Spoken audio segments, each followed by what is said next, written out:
Hey, everybody. Welcome back to your fave advocacy podcast. We have a special guest with us today, Miss Sprinkled Spectrum. Hello. Hey, girl. Hey. Hey, girl. Happy to be here. Yay. So excited to have you on. I'm pumped to be here. This is going to be fun. I'm going to say, though, I'm just going to call you Sprinkle. And I hate that you have a gorgeous name because I feel like I'm wasting it. Because Layla's so pretty, but I'm like, Sprinkle's such a good name that that's just what I call you. When I logged on, I specifically put Sprinkled because I know that's what you called me. Oh, yay. No, it's so Sometimes cute. I catch myself calling you that still. I'm like, oops, sorry. Well, yeah, because you guys know each other. You guys know each other in real life. Yeah. And yes. Yeah.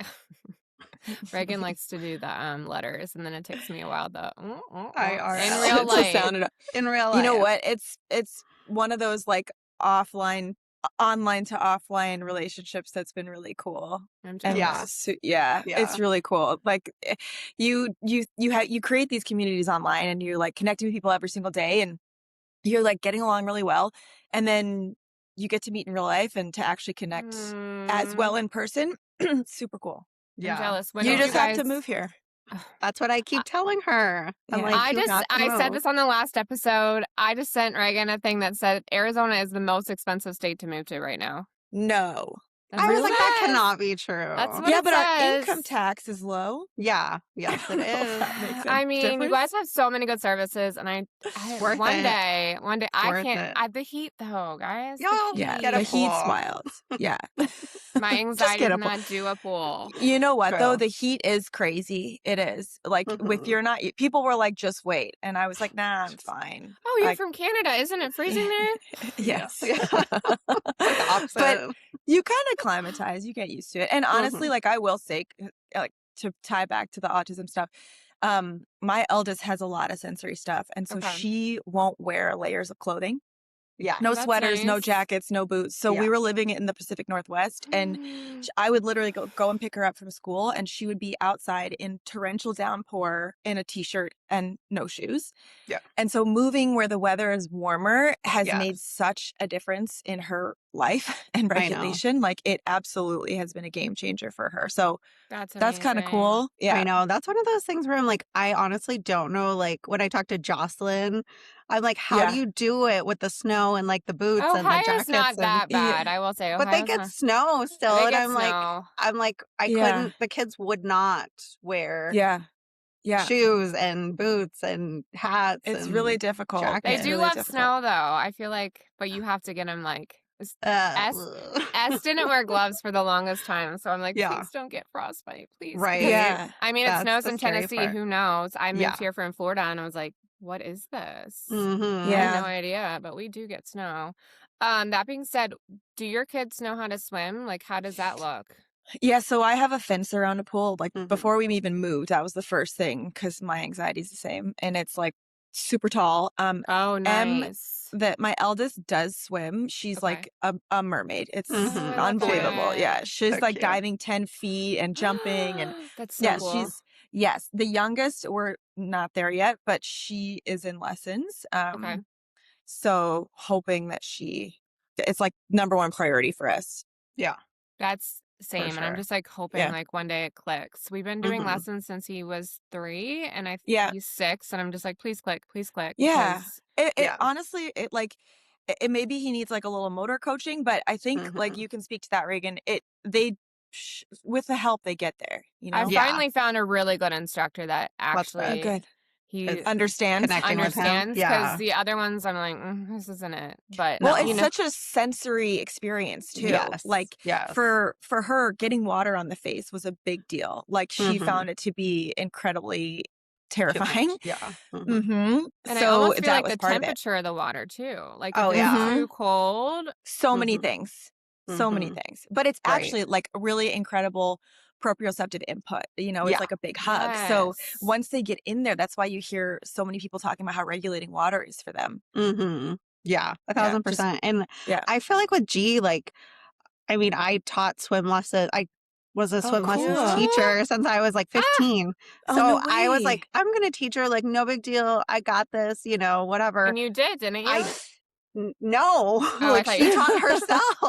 Oh, okay. So she has it from you. I tried. I tried for years, and we did, all the things, and it was like her own time that she had to take to get there. You know what I mean? Yeah. Now she can swim, but it was like, and I think with like her dyspraxia and like all of those things, also it's very hard for her to like get the movement going. So now that she can do it, it's like awesome. So I keep telling people, I'm like, just like let them go at their own pace. Like, yeah, 1,000%. Everything. Exactly. I almost wish they had therapy like I'm sure that you probably have in Arizona, but maybe you guys have everything, but like almost have therapy in the water. Like, yeah, I know there are OT lessons in the water. Yeah. Do you guys have that? I know OTs do that. Yes. Yeah. I haven't done it, but I know that it exists. Yeah. Our OT was actually talking about that. She talked about a place where they had a pool that she worked at, and they had like a horse that goes in the water. Equine therapy. No, not the horse in the water. But like they could work with the horses during the I'm like OT picturing the session. horses like swimming. I mean, can that I would just be say really cool. that? Yeah. I'm sorry. I just realized that both of you are wearing collab shirts. Yes, I did with Virgo. I wasn't gonna bring it up until you. Love you both. Thank you for supporting. Just so you know, like every single collab that we do, portions of the proceeds go back to the community. So both of those, the one on the right went to Surfers Healing, and the one on the left, or Court, the one you're wearing, went to like the adaptive education, like aids, supporting them. Oh, I like that. I love that. Yeah. I love that so much. I need to get the one. I need to conquer my fears. I'm terrified of snakes. She does not like snakes. Oh, I am too. Are you really? Yes. Like conquering your fears? No. I can't even look. I can't even. Oh, does Arizona have snakes? Yes, yeah, like rattlesnakes. One of my biggest fears is seeing a rattlesnake in the wild, or like in a toilet bowl. That's my biggest fear too. Is that real?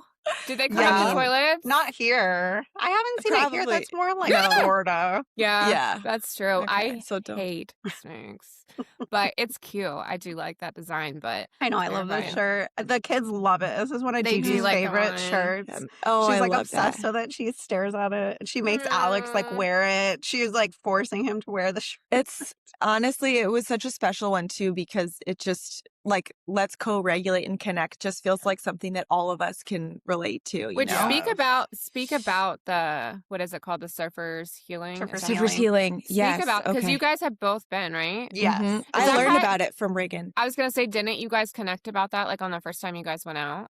We didn't go to the same one. No, we go to Dana Point, and she goes to the Malibu. Mm-hmm. Yeah, it's both sound fancy.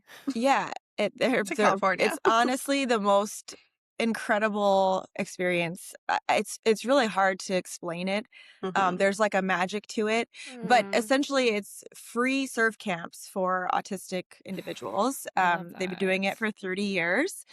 Inspired by their son Isaiah, who just had a birthday. And happy birthday. Yeah, happy birthday, Isaiah.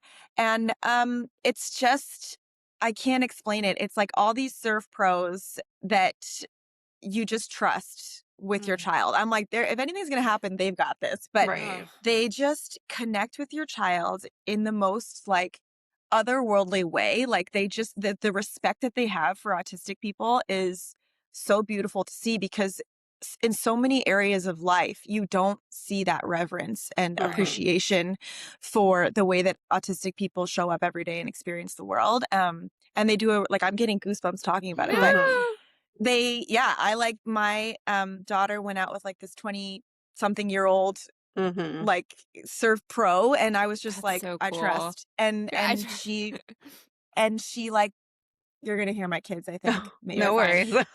Pretty much you'll hear mine soon. Yeah. She they surf, and it was like so cool, so healing, because the water is just so healing, like we were talking about. What are the waves like? I'm like picturing, what was that movie? They're not like super big. Okay, it's not like Blue Crush. Do you remember that movie? No. God, no. I'm sure there are some, but not. They don't take. That the would kids still out be there. cool too if they're like, all right, and they're just like are doing it, and you got like a surfer pro.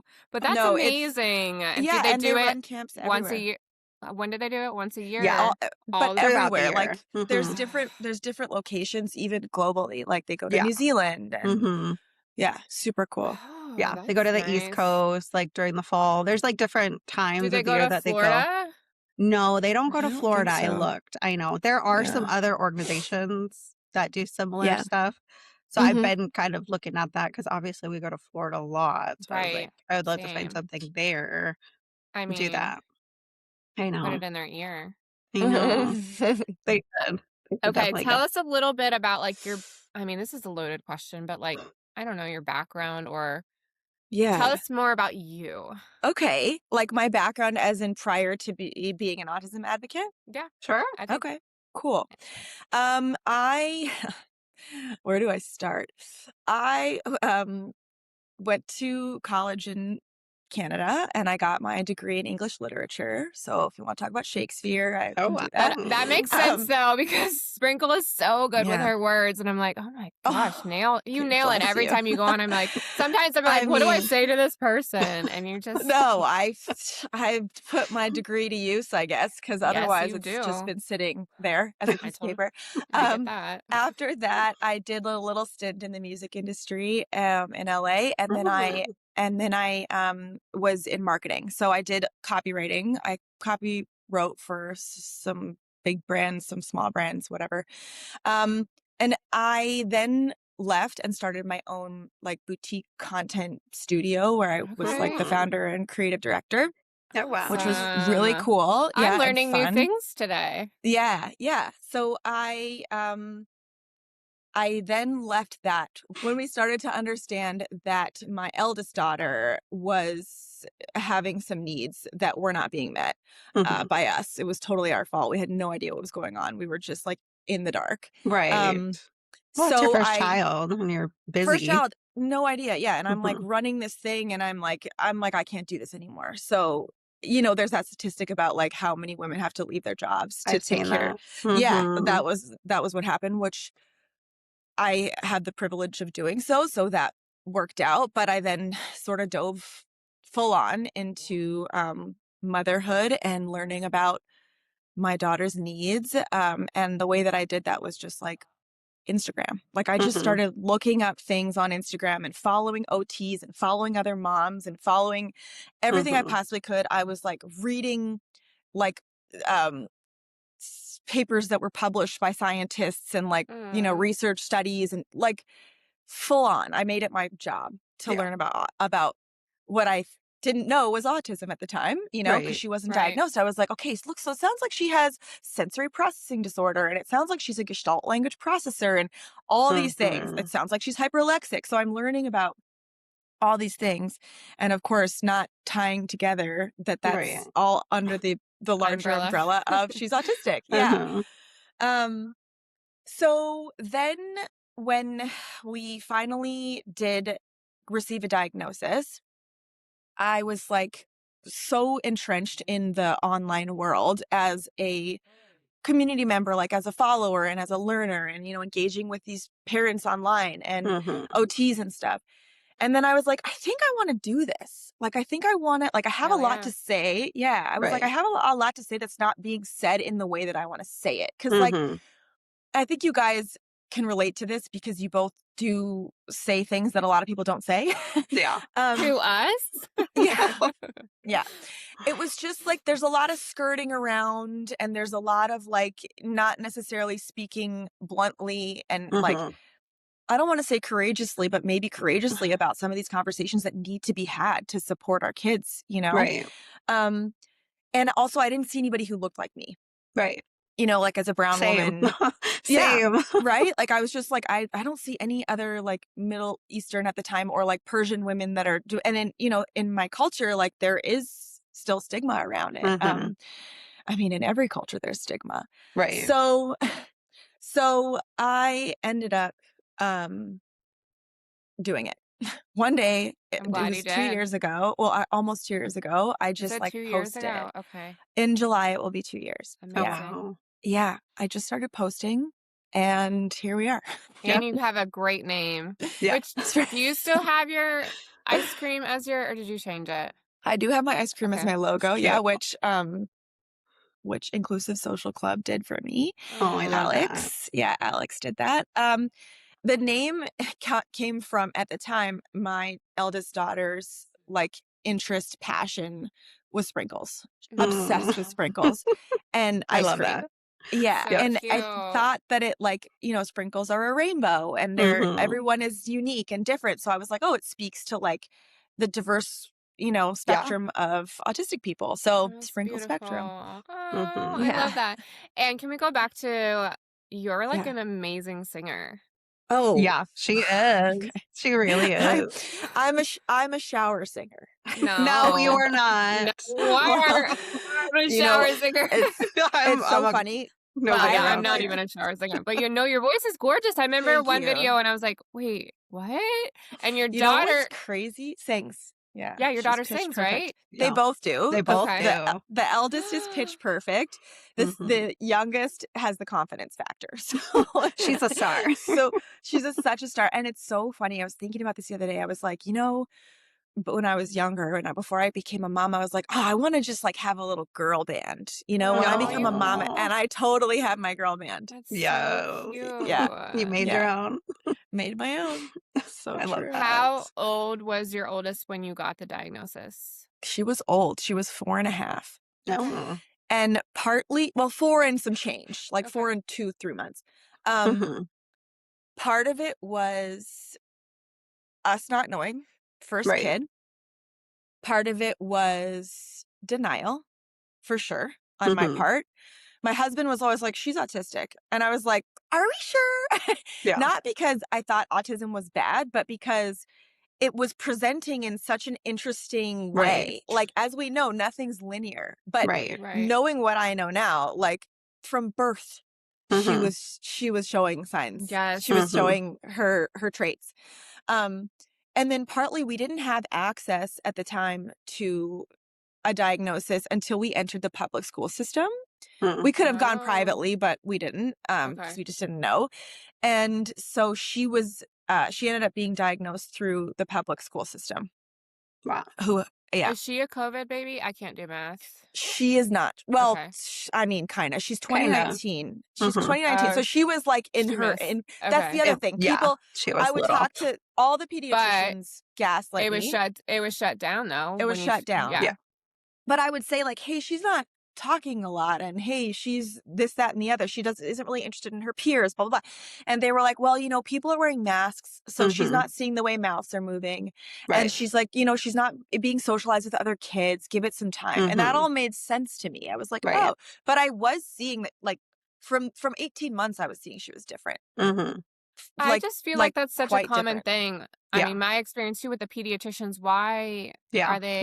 Mine too with Alex. They're all the same age. Yeah. Your middle one, Court, and then R2 are the same age. So 2020, 2019. Well, 2020. and to be fair, like, God, I hate even saying COVID, but it was unprecedented. Yeah. So they're doing their best, I want to say, with what they were experiencing too. And it's like, we don't know how this is going to affect kids, or we don't know how it's going to affect socialization. Yeah. So I think part of it was that, like maybe just being a little bit conservative about how much it could have really affected things. But in the end, like 1, 2, 3, ding, ding, ding, we all got the diagnoses for our children. So, But I even feel with my oldest, same thing with the pediatricians. They Yeah. gaslit me. And I went and tried to get speech therapy and they told me, I was like, do you think he's autistic? And they're like, well, no, but there's people walking down the street that are autistic and you wouldn't know. They're called engineers. I'm like, okay, well,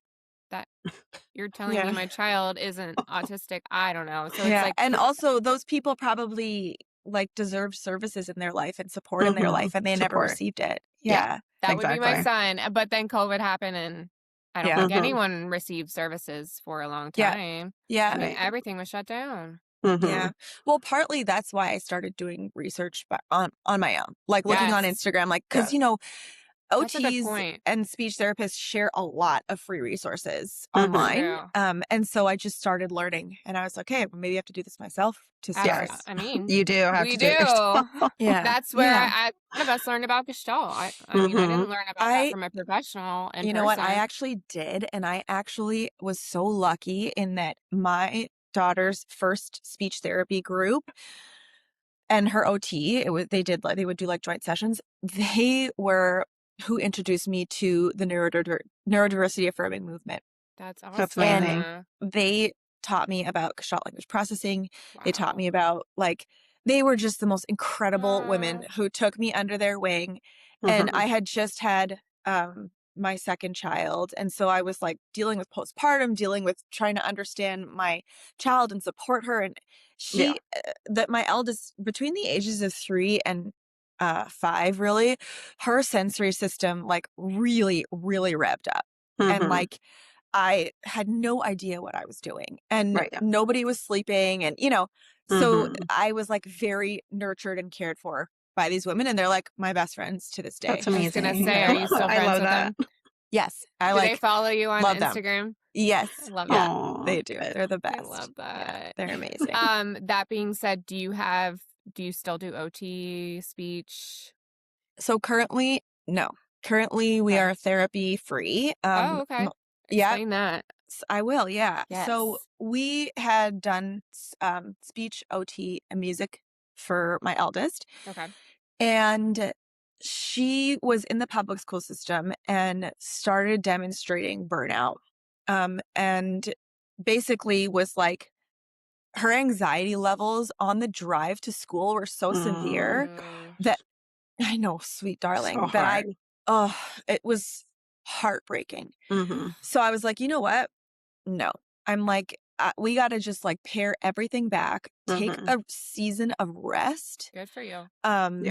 And so we did. We pared back everything. I still, part of the thing with speech that I think a lot of people, actually, let me say this, therapy in general, it should be 90% parent coaching, in my opinion, because we are spending 24/7 with our kids. They're spending 45 minutes with our kid, an hour, and and they're doing the best they can, but we have to take what we learn and action that at home. So I was just I'm going to start implementing all of the tools that I've learned naturalistically in our home. So, front loading her day with some input, proprioceptive input, whatever that looks like for her, whether it's joint compressions, jumping on the trampoline.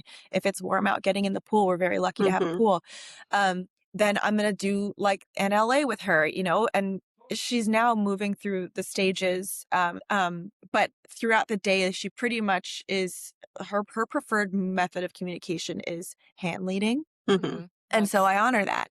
Right. So I'm just honoring communication at home. I'm, doing the things at home, and I'm trying to prioritize regulation over everything. Regulation has to be the baseline before we try anything with our kids. And it worked. She has been so much more settled in herself. Yeah. So that's why we took a break from therapy. Having said that, I will probably look back into OT for her just because she really enjoys it. Yeah. OT is so helpful. Oh, she loves it so much. That's all we have right now is OT. Yeah. Yeah. Me too, for G. Yeah. And I really think she could benefit from some motor coaching, which I try to do, but I don't know what I'm doing. I'm kind of just breaking down. It can be really hard. Yeah. Thinking about each little tiny step, I'm let me. Yeah. Yes. Yeah. It's really, so that's where it's that expertise really makes a difference. And you homeschool, is that correct? So actually, I no longer homeschool. Okay. She is back in school. The public schools or different? She's back into public school. Okay. Yep. And after taking that break, she was ready. Awesome. And she's that's amazing. Absolutely thriving. Yeah. Yes. Yeah. Which I actually haven't shared that with the community yet. So this is going to be the first time the community is here. I was can we keep that? No. Yeah. I wanted to test it out first. I wanted to give it a solid go before, because I was so ready to be nope, we'll just homeschool again. Right. But homeschooling, man, hats off to people who do it. I can't do it. I can't. No, I couldn't. I failed. I failed her, and I'll be very honest about that. She was understimulated, and I was overstimulated, and I'm not. My brain doesn't do like organization. It doesn't do timelines. I'm more like a willy-nilly creative spirit. So it was like really difficult for me. And I have a lot of respect for people who homeschool because 100%. it is so hard. I know. And for teachers. I can't do it. Yeah. Oh, teachers too. I'm like, how do you have 15 Oh my God. Like my sister's an educator and I'm like, how the heck do you do that? Same. Like, it's amazing. It's absolutely amazing. So big love to all the educators and homeschoolers because I couldn't cut it. Yes. Well, and I think I think for a lot of kids, like they still need that stimulation of being like at school with other kids, like with other people. I think it's hard for some kids just to be at home. I know like G when we did have her at school, like during COVID and I did have her at home during COVID, like it was really hard for her. Like she enjoys her alone time, but she still likes to be around people and like be out and doing things. So it's like, I feel like I'm taking something away from her by having her at home all the time. Yeah, 100%. I totally can see that. Like she is such a social being and it's hard to you hear so much about how like your children are socialized with you, and it's true to a degree, like with their parents, and if they have siblings with their siblings, and they get socialization if you take them out into the world. But there is something to be said for like, especially for our kids who can't tell us, like following their lead in that way. Like she was showing me she was bored, and I was like, okay. And she had this gestalt, who will my teacher be? And so she kept, and I was like, it's me, girl. It's me, sorry. and like I could see her like being like, that's not good enough. Like, no. So I just like, I tried. I tried, and it is what it is. But she's happy, and that's all that matters. And like on the weekends, she gets her backpack and she like takes it, and I'm like, oh my God. Like that my is mom so heart Alex too. He's like, do we have school today? And I'm like, no, it's Sunday. Sorry. It's such a good feeling, especially after the trauma of like the last school. experience. Yeah. Is it a different school or is it the exact? It's a different school. And honestly, the school, the first school was great. I have no complaints about the schools. We've been really lucky to have amazing teachers and paras, but she just couldn't. It was just she couldn't where she was at. Yeah. Exactly. Exactly. But I do like that one thing. Both of you guys have your children in public schools, correct? Yeah. And I love success stories of that because online, a lot of times you just hear horror stories. And I know. You don't hear the positive. And I was terrified of it, but I've been so far, knock on wood, positive experience. And I love hearing other people that have positive experience with public schools. And you know what? I think a lot of the problems are systemic. Yeah. If you are working in education, usually it's because you love children and you want to help children. And so most of the time, the barriers are systemic. I mean, you are going to get a couple egos in the room at like an IEP meeting sometimes, which that's where we, have to be the meaningful participant, which we have a right to be as a parent. Yeah. But a lot of the time it's like people want to collaborate to support your kids. Right. Right. You're a team. Yeah. Yeah. Okay. A couple things that I want to ask about, which. Okay. I'm scared. Don't be scared. The thing about Sprinkle is you have a snatch body and you work out. Which, do you watch 90 Day Fiance? I don't. I'm not a reality. I'm not a reality show girl. Girl, do you know who I'm talking about, Reagan? Which one? Who says snatched? Darcy. Yeah. Darcy and Stacey. Snatched. Yeah, the twins. I feel so old not knowing this reference. I'm pretty sure you're younger than me. So I don't think so. Old. Yeah, I don't think so. No. When were you born? I think she's older than me, right? No. I am. Yeah, I'm older than you. What year You're are you older born? than me, too. I'm 89. I'm 88. I'm older. Okay. So she's a year older. You win. I'm the oldie. Share like your workout routine or just like get into it, because I feel like A, how do you do it? B, what do you do? C, how do I do it? Okay, so it's gonna be annoying because here's the thing. Let's hear it. I've been working at this. I didn't just like wake up and go hard. I started with baby steps and like intentional things I could do for myself throughout the day. Okay. I didn't always have the opportunity to go to the gym. I didn't always have the opportunity to have time to do things. I like made time. I forced it. I have videos of me doing like a 15-minute Pilates on YouTube with M crawling all over me. Like I forced it because even that tiny little bit of movement was good for my mental health and made me a more patient mother. Right. I started to notice that like on the days that I would move my body, I had way more capacity to be a better mom. Yeah, to have like more patience. Even on days when I don't sleep, I still wake up and I force myself to do it. And that's a tough one. I've also never been someone who needs that much sleep. So I got the kids that that don't sleep. Yeah, I just like What time do you wake up? Like, well, anytime to go to the like, do you wake up before your kids? Well, my kids wake up at 2 a.m. So no, I mean, but same. If they go back to sleep, I will get up at 5.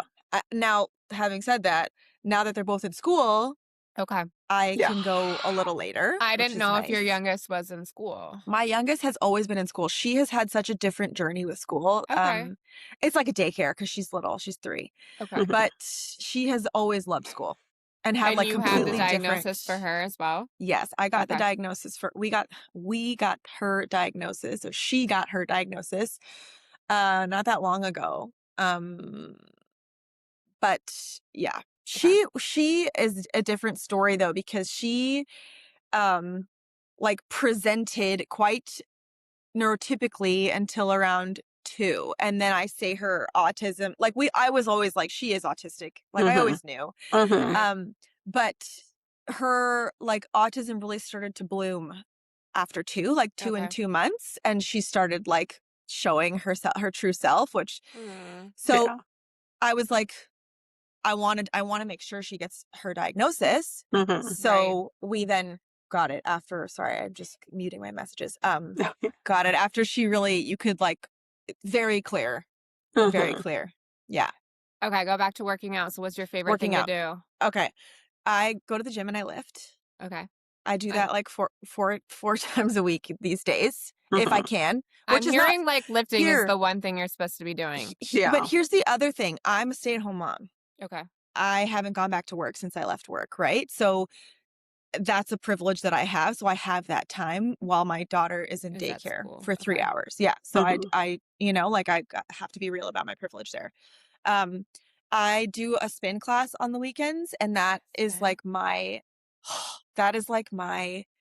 joy. It is the energy. I'm trying to get Reagan to come. The energy. Yeah, I love spin. I've done it. Fun. Yeah. Okay.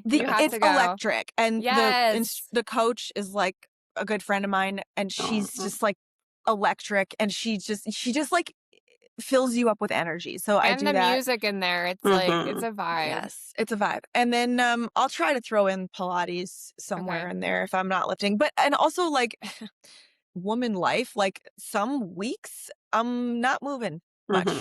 I'm like, I'm exhausted. Right. I can't do it. But then the weeks when I do feel good, I make sure I get it in, you know? But you also, do you cook? I feel like I've seen you in there cooking. She has so many talents. She does it all. I really don't. I can't do math to save my life. Yeah. Fair enough. But I do cook. Cooking is another thing that helps my mental health. I love cooking. I have been cooking ever since I was a kid. And it's just another thing that I find really therapeutic. Yeah. Plus we love food. Plus we love food. What's your favorite thing to cook? Ooh, probably Italian. Oh. Like I love pasta. Like I love making pastas. Reagan and I went to a pasta book dinner, and we got like a pasta recipe book, and I want to like go through that cookbook and make the food. Oh, it's delicious. It was so good.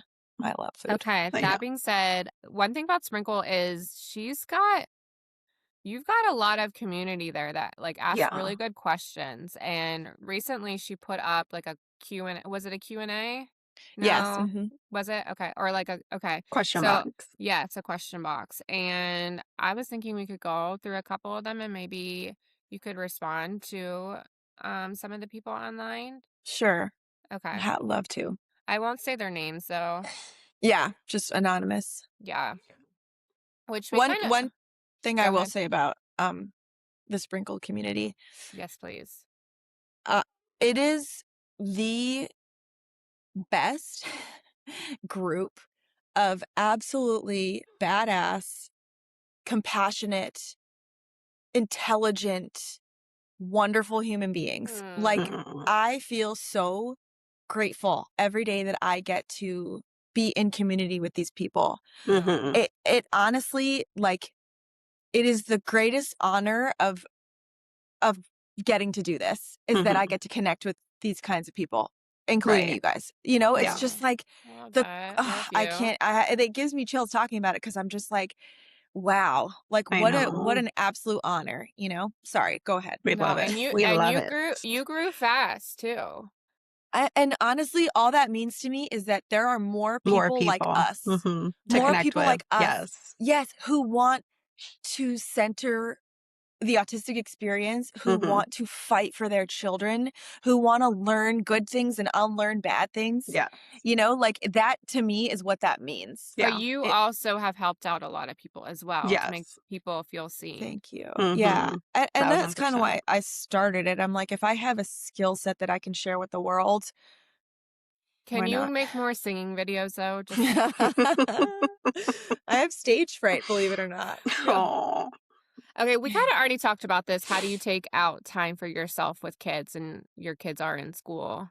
Yes. Anything else you want to add to that? Prior to that, I think it's really important to talk about, like, making the time, even if it's a small amount of time. Like, even if it's like 5 minutes of putting your headphones on and listening to a song you love.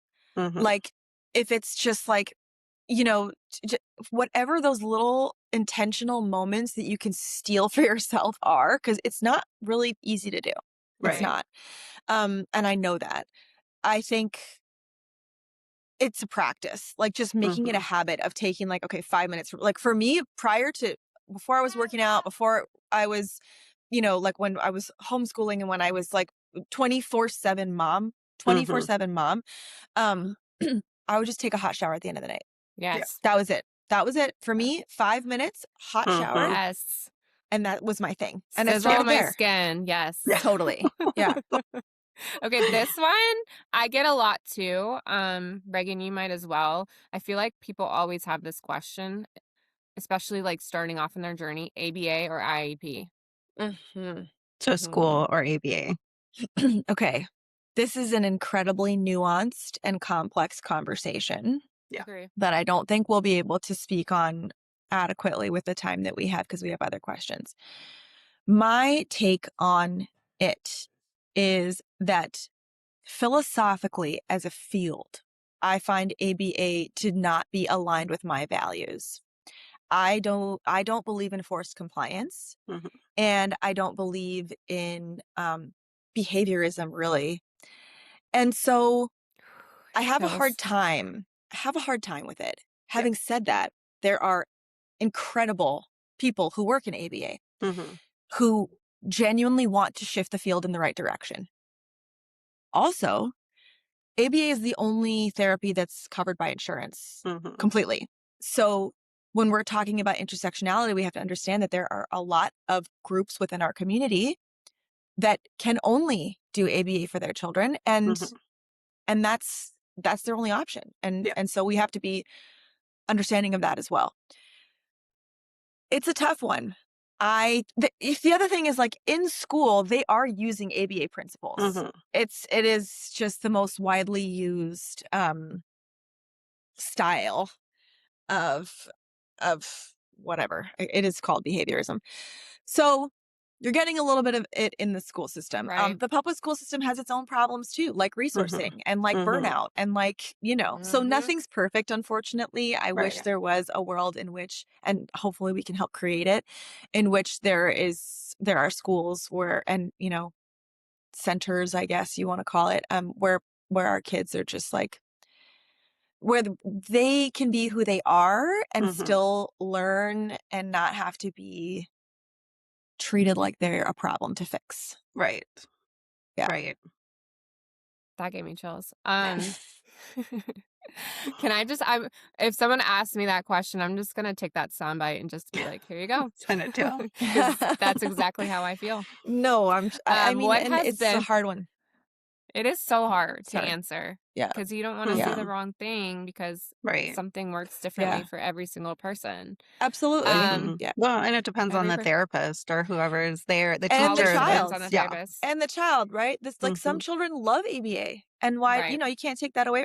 People always ask me this question and I go, how does your child feel going there? Right.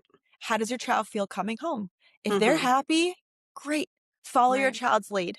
Follow your child's lead. True. Yeah. Yeah. Okay, this one's good. What has been the most rewarding part of your advocacy work? I think I spoke to that already. The community. Yeah, the community. And, you know, when I started advocating publicly, I was like, if I can get one person to shift their perspective, maybe they'll tell one person and that person will tell one person and it'll have this ripple effect in the hopes of changing the way the world views autism and autistic children specifically, because I have autistic children, but also now autistic adults as my advocacy has evolved. Yeah.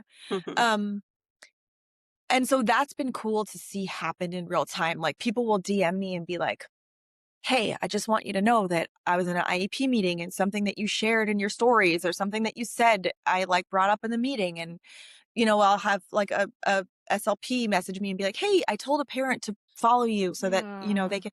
So that's been really cool. It's like the connection piece and like just the beauty of social media is how far reaching you can like, you know, meeting people from across the world. Like that's been so cool. There's also a lot of ugliness on social media, but but we won't even give them the time. No. Okay, I know. My thing was always like, if I could just help one person feel less alone. Yeah, one person feel like they're not alone. Like there's other people living the same experience as them, you know? Yeah. 100%. It's worth it. And you're a good connector. Like you're friends with everyone. I try to be. I honestly don't know how you do it. She knows everyone. That's always been my goal, though. Yes, I just never want any other, like for me as a mom in this world, like I just don't want anybody else to feel alone like I did when I first started, because I didn't know anybody. I didn't know autism. I didn't know, you know, I didn't know all these things. And I'm like, I don't want anybody else to ever feel like I felt. Yeah, absolutely. Beautiful. It is beautiful. I'm going to try not to cry. Cry, girl. It's a safe space. I put mascara on today, and I don't think it's waterproof.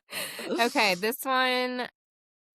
Can you share accounts that educate on spelling or alternate communication methods? Reagan, this one's for you, girl. Oh, there's so many. There's so many.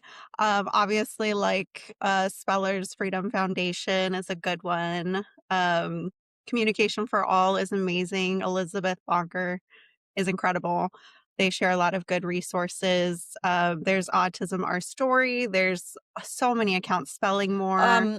Spelling More. Lorna Says With Love. Laura Says With Love. Yeah. There's so many accounts that are Bo on board. Yes. Yeah. Actually, Reagan always tags a bunch of those accounts in her posts, so in your captions. So I think that's a good place to go look for those. Yeah, for the content campaign we're doing for this month, we're tagging like all of the accounts in there. There's like Devin's voice, Abby's I'm finding voice, a lot like, of new accounts from you. So there's so many in there. Yeah. Okay, perfect. Let's see how I'm going to say that one for last, actually. I like that one. Okay, we'll do two more. Okay. And I know you have a lot of this because I've actually bought books that you have posted. Do you recommend any books on autism? Yes. I am obsessed with Dr. Barry Brisant. I am obsessed with that man. If I ever get to meet him, I will have made it in life. Let's tag him on this. Yeah. Yes. I just think that he is like,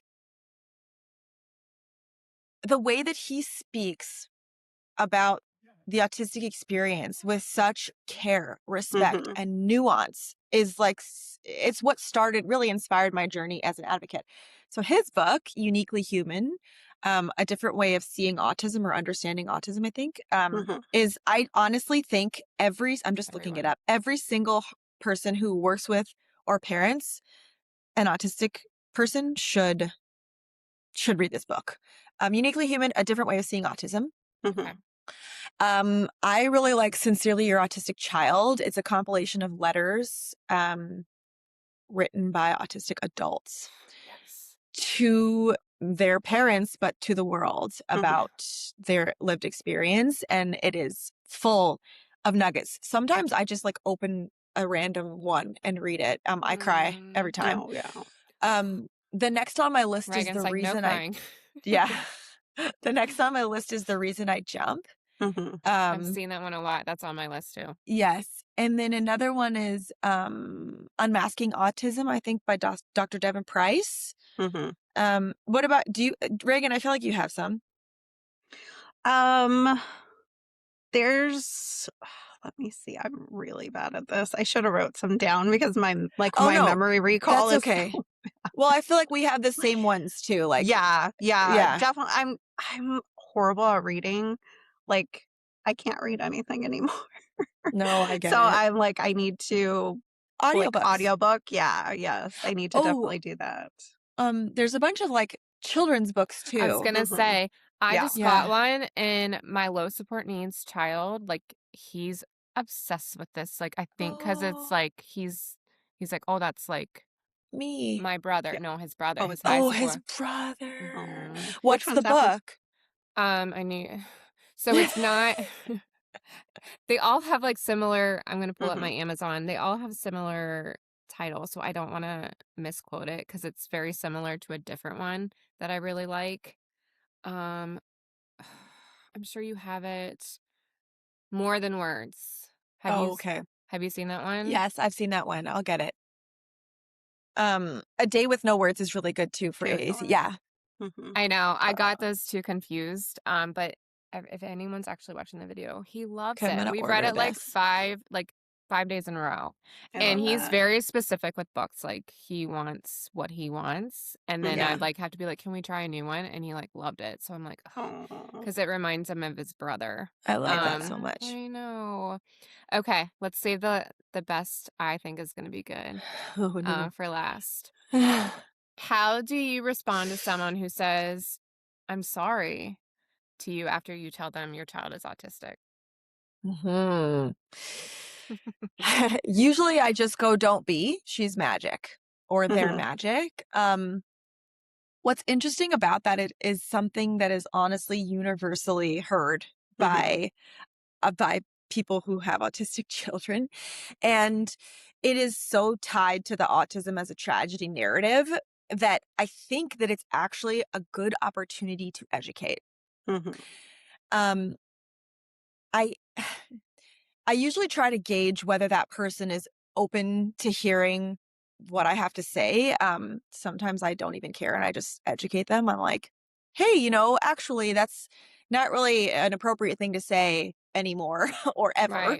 Right. Because of XYZ. And like, this is my child's neurotype, and she there's a lot of beauty in the way that she experiences the world. And like sharing just that kind of thing. I think so much people have historically focused on what our children can't do. And even in the way that they communicate, and it's like, but let's focus on what they can do and what they do. Right. And share that experience with the world. Absolutely. Yeah. Definitely. I think that's why I love both of your accounts so much, is because it's like so much is centered on like the beauty, the magic, like how amazing your children are for who they are, not the deficits or their, whatever is not the neurotypical part of it. So it's like 100%. I think more people need to see that. Yeah, you as well. Because I never want to put like my child's low point on the internet. Like, I don't want that to be the story. But I do get like, oh, you don't understand. It's like, no, I understand that there's hard parts, but like that's not the story that I want to represent. Right. What's unfortunate about the internet is just by the nature of the way that we engage with content is that people will see one thing and they'll be like, oh, you're romanticizing autism. Yes, I get that a lot. And you know what I have to say about that is like, number one, I really don't think it's a bad thing to romanticize your children. I think you should. I think you should always see the beauty and the joy and the magic of your children. But just because we don't share their private moments. Private, yes. Yeah. And let's be honest, without their consent on the internet, it doesn't mean that they don't exist and that we still choose. We still choose to represent their experience with beauty and joy and love and magic at the center. Because actually those challenges, and my God, are there challenges. We all know that. Right. Those challenges are just part of the larger picture of what makes their experience so deeply human and so deeply beautiful. It's like, the lows can be really low, but those highs, man, wow. Really high. Yeah. And so we're just seeing it from a holistic perspective, and we're like the whole point of view, and we're sharing like, it can be really awful, but like it's really beautiful at the same time. And I want you to focus on that. And as a parent, like it's really your duty to support your child and to care for them, not because they're like, center your children is all I want to say. And part of centering your children is not seeing them as like a problem to be fixed or just for their negatives.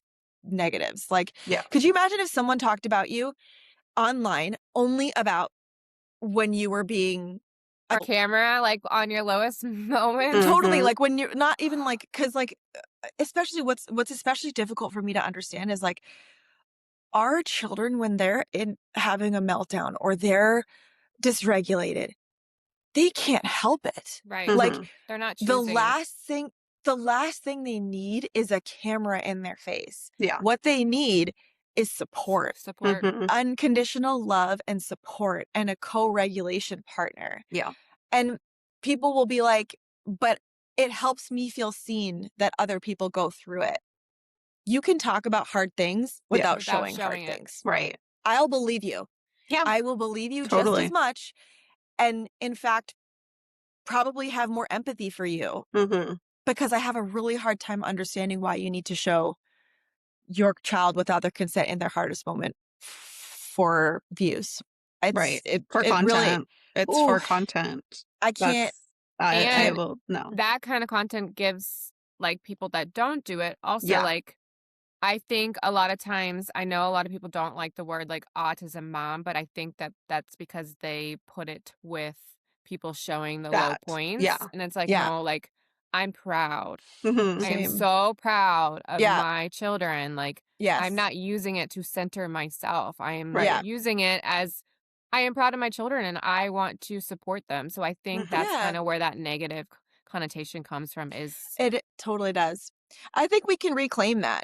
Yeah. And just say like, reclaim it. Yeah, let's reclaim it. And let's say like, it's a badge of honor.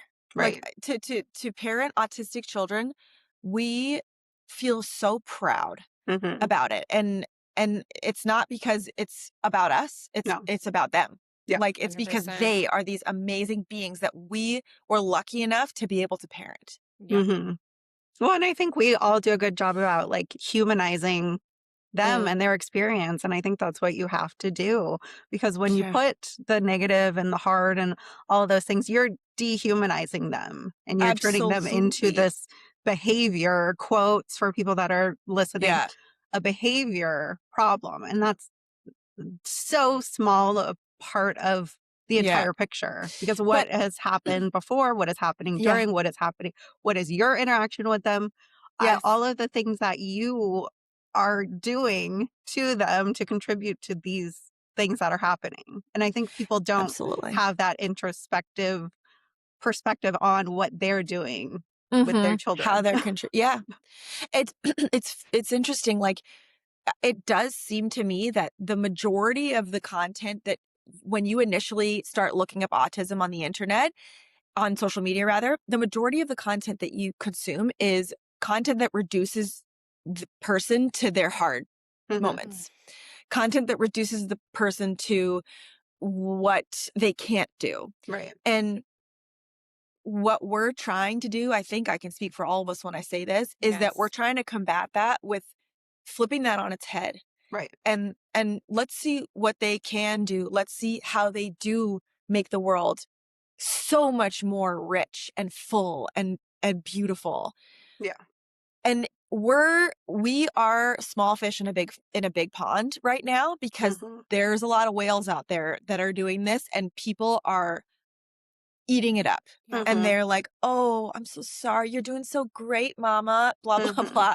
And it's like, how about that kid? Yeah. Right. How about that them? adult? What about Right. them? Like, you're using their lived experience to make this about yourself. Yep. I have a hard time with that.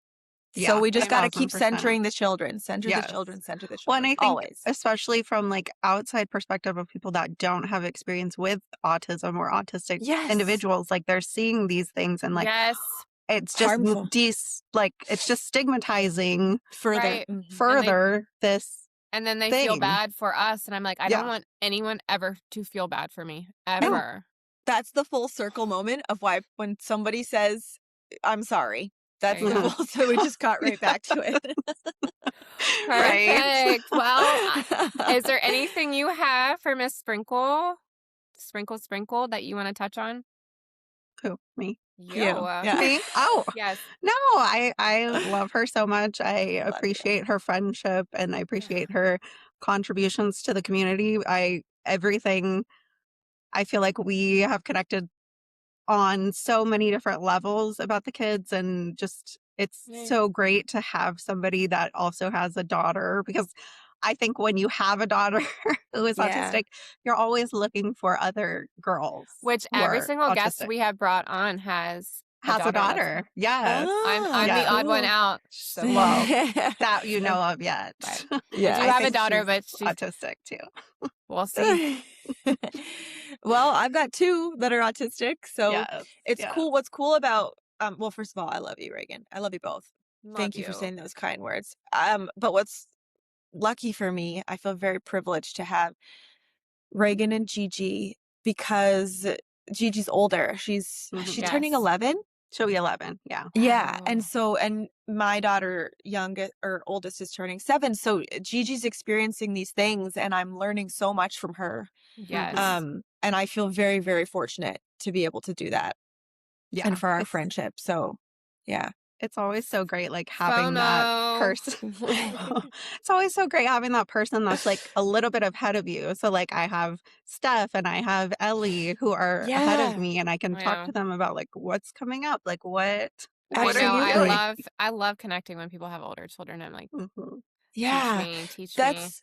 That's another one of the beautiful things about social media, is that you do find people who are a little bit ahead of you in the journey. Even us, like we are that for people. And it's just like this really cool ecosystem of people just learning from one another and loving one another. And the coolest thing I will say though is that like these are all our kids. Like this motherhood is like, I will ride for any autistic person Totally. on the planet. Like it's like something else. It's so cool and special. And something that before we leave that I really want to touch on is learning from, listening to, centering, and amplifying autistic adults. Yes. All of them, not just the ones who are speaking. There are a lot of autistic adults who are non-speakers who are sharing their, Danny with Words is another one that I love. Yes. Who are sharing their experience. And like, we really need to just like take a seat and listen. Yeah. And learn. Exactly. Love that. Well, I'm going to be there Oh, next coming? year. She's well, coming. Yeah. Not until next year. Well, I was just there, girl. Well, why don't we meet halfway? What's in the middle of all of us? I'm going to Nashville. Oh, you are? I want to go to I want to. Well, I'm thinking I want to, but probably not until next year. I need time to plan. I want to get like a fun Airbnb because there's a lot of good. Have you been to Nashville? No. Oh, we're taking you to karaoke. We're I taking really her to want karaoke. Oh my God. But I don't sing country, although I sing more. Girl, it's not just country. Shania. Okay. Oh, yeah. I mean, Posty has a bar here. Like every single, it's not just country. And that's what kind of I thought before I moved here, but it's every single genre. But I'm thinking I want to get an Airbnb and get a bunch of us with like a cool rooftop. I'm just like dreaming, hot tub. We'll hit up Broadway and we're going to get you to karaoke on the stage. Oh my gosh. And we'll get Reagan to ride the bull. Oh, yeah. I'll do that. Okay. I will not do karaoke. Me either. You might have to. I might force you all to come up with me and do some kind of an ensemble. I'll just do the cowbell. I'll do the cowbell. I'm really good at that. But I had so much fun. Right. I'm so glad you joined us. Thank you so much for coming on. We appreciate you. Thank you for having me. It's been so much fun. I'm sad to have to get off. And everyone go check out her shirts. I have Virgo on. You have Virgo on too, right? Yep. Okay, so go check out Virgo Designs for her collab shirt. Her collab shirts. We love it. With proceeds back to the community. Yes. Always. Love to hear it. All right. Bye, Thanks girls. so much. Love you. Bye. Bye.